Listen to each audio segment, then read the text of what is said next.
ہماری اس بزم حسن کا آغاز تلاوت کلام اللہ سے ہوگا، جو پوری انسانیت کے لیے، پوری دنیا کے لیے سب سے بڑا قیمتی سرمایہ ہے،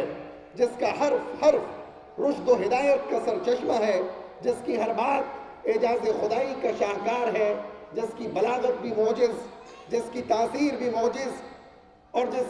کے معنی بھی معجز، جو دلوں کی دنیا کو بدل ڈالے۔ تو آئیے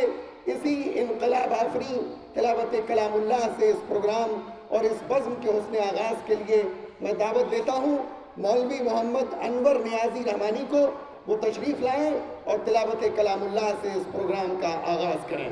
عزیزی محمد انور نیازی رحمانی۔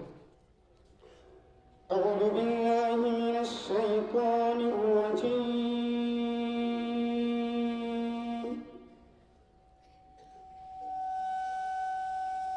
بسم اللہ الرحمن الرحیم،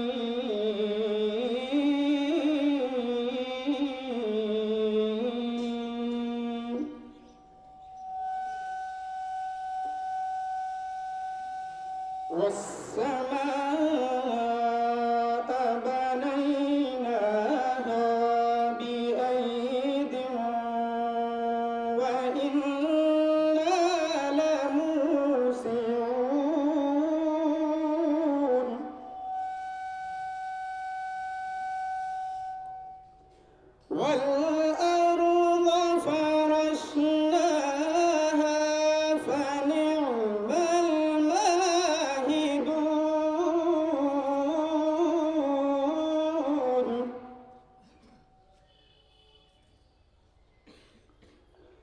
وَمِن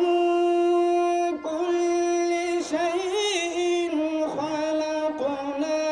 زَوْجَيْنِ لَعَلَّكُمْ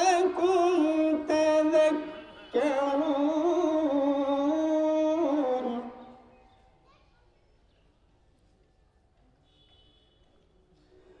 فَفِرُّوا إِلَى اللَّهِ